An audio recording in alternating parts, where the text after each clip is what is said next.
So I've really listened to you help people fine-tune.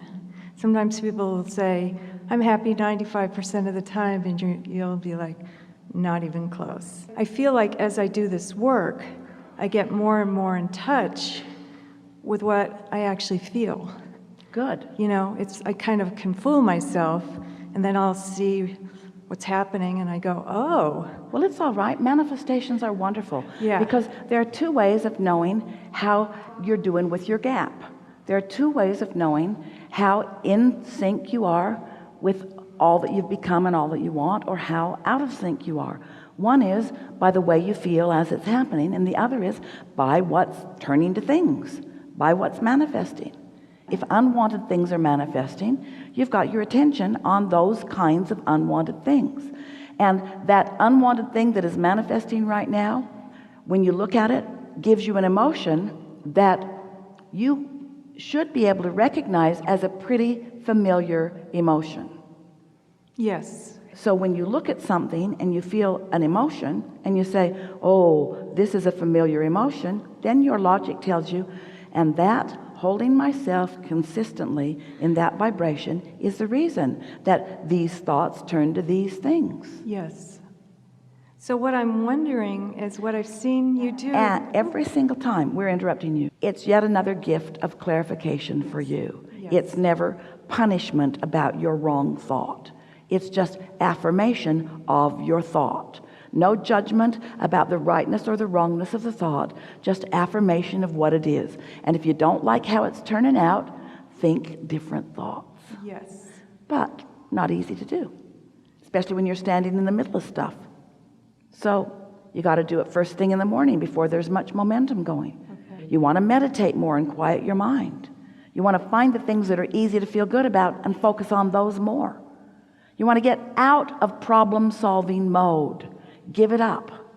It's the way humans justify their existence, and it never works. So give it up. Cash in your problem-solving mode for your appreciation-looking mode. It will serve you much better. We'll listen to the details. Well, it's not so much details as what I've loved with some people is I've seen you kind of help tune them. It's like you take a subject and just sort of just gently, with so much care, just take them into a place so they can just feel what it is you're talking about.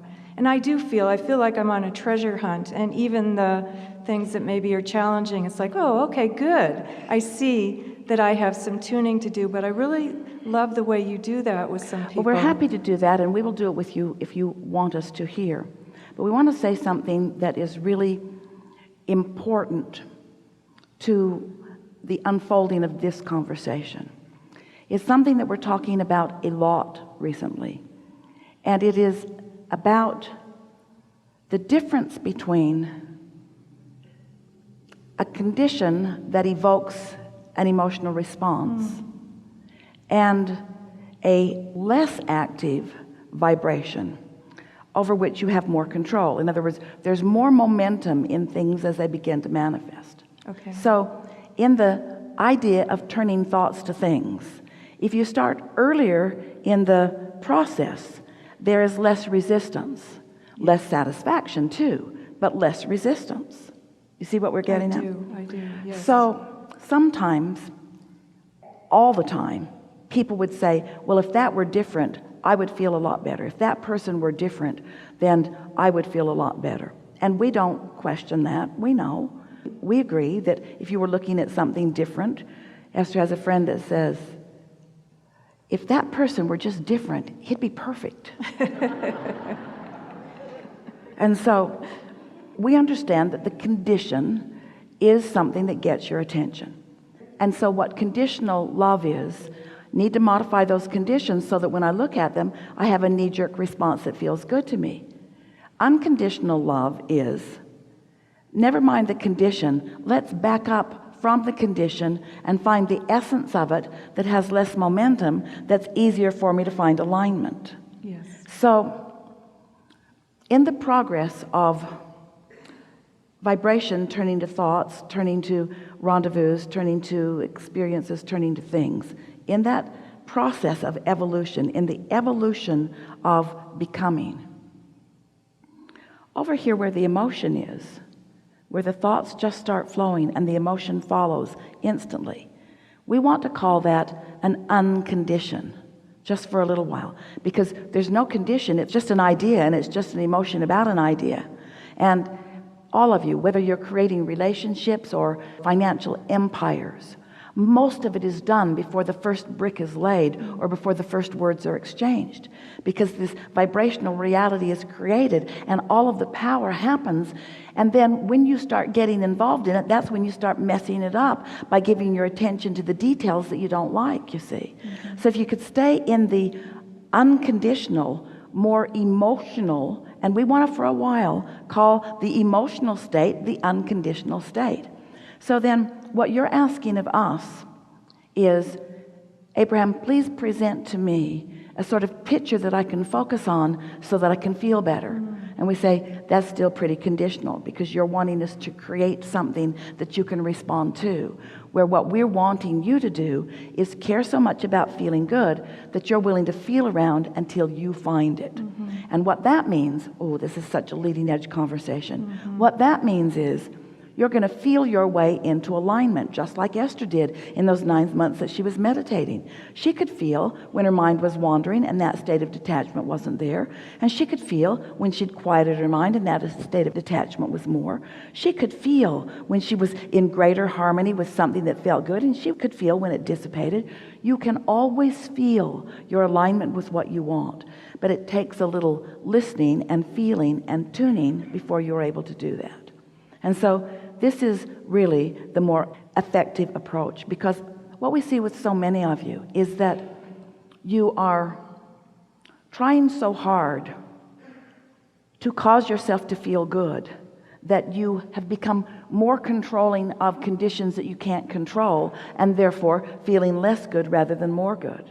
It requires letting go and trusting, and that requires understanding this 3-step process. You have already asked, it's already in the vortex, and it is already a reality. If you could just accept that, it is a done deal. It is ready for you. It's done. You asked, source answered, it's there, and the law of attraction has assembled all cooperative components. It's done, it's there, it's done, it's there, it's done, it's there.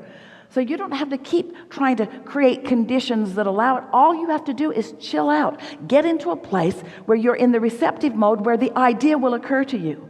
It might be an idea of going there or going here. It might be an idea, you know that feeling when you say, oh, I just got the best idea. Esther has a friend who says, you know where that came from. You know where that came from. It came from your vortex. It's an idea that you received. You allowed yourself to be the receiver of it. And there is nothing in all of the universe more delicious than to be the receiver of the unfolding of your own creation that you've put there, because you've finished it. Pretty much, you finished it. You've lived enough life that you've put it there, and it is a reality. It's an unconditioned. It's an unconditioned. You got to start getting excited about the unconditioned. So if somebody said, what are you going to do today? Esther's begun to say, oh, it's mostly going to be a day of quiet contemplation. And they say, really? Because that's not what they see when they watch Esther. She's rarely still. She's hardly ever quiet. But she is contemplating. In other words, she wants to tune in and she wants to follow her nose. She wants to, interesting. She wants to follow that feeling. So when an idea comes, I think I'll call this person. I think I'll text this person. I think I'll go here. I think I'll do this. Those feelings and thoughts that come are guidance, because this is always for sure. Your inner being knows where you stand in relationship with everything you want, and knows the path of least resistance. Let's say that clear. And knows which way to get you there faster, giving the resistance that you hold. Let's say it clear. Knows which is the most logical thing you'll be able to hook into given your level of resistance on this topic or this topic. Don't you like that? Not saying, oh, we're going to wait for you to clean it up. We're not going to waste our time with you until you just clear the path and go directly there. No, constant information which you are translating through your lens that's clear or clouded. And as you begin to trust this and you start noticing, oh, had that impulse and boy, was that wonderful. Even though it didn't lead me directly to what I thought I wanted, I sure had a nice conversation. I sure picked up a good piece of information. It sure was part of the unfolding. And isn't that what life must be? Constant unfolding? You think you would like to just close your eyes and teleport from one place to another. You do. We hear Esther every now and again. Just take me there. Don't make me don't make me pack. Again. Don't make me drag my bag to the airport. Don't make me drag it across the street. Don't make me go through security. And we say, don't you just love getting in your car and going? Don't you just love the wheels on your suitcase? Don't you just love the beautiful airports that have been created? Don't you just love interfacing with this one and this one and this one? In other words, you really do not want to just teleport yourself. You don't want to go to your final destination. You don't. You want the experience of flow.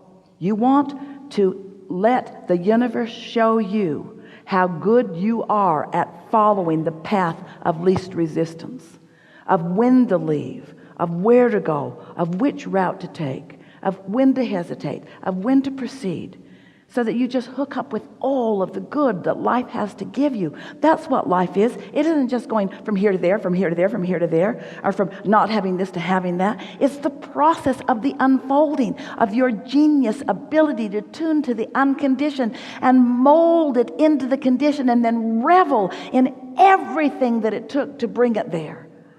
Oh, that's when you really begin to appreciate what is manifested in your experience.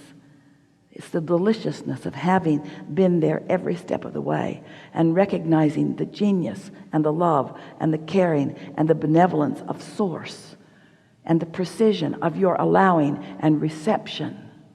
That's what creation is. Not proving anything to anybody, just living happily ever after, every step of the way, and savoring every bit of it. Helpful? Oh, yeah. Yeah. So real quick, so the dreams that I have are already there, right? They are, because there is often, not always, but less resistance. While you are slumbering, you are certainly less resistance. And so you're in a better receptive mode in your dream state to what's active. I don't actually mean the dreams while I'm asleep, but the dreams of the unfolding of my life. Well, that's what we're talking about, your vortex. Right. That's what your vortex is. Yeah. Those aren't dreams, those are realities. Oh, yeah. They're realities that haven't manifested yet, but you've got to make them realities enough that they ring your bells. Yeah. And if they're not ringing your bells, then don't focus on them. Yeah. Because sometimes I feel that, I don't want to talk about this too much, but just somewhere along the way, it's like, well, that can't happen, so don't dream it. And so what I'm wanting is just to open up. Well, everything that we said to you is about that. In other words, it doesn't matter what you've been doing. You know something more now than you've ever known before. Yes. You are different now as a result of this conversation that we've been having for 1 hour. Yes. You are different right now. You have a different vibrational frequency. Your point of attraction is different. You're different under the universe. Your path of least resistance has become less resistance. Mm-hmm. Your path of more allowing has become more allowing. You are in a more receptive mode right now than you've ever been. Don't go back and regurgitate those old statements about things that don't apply right now.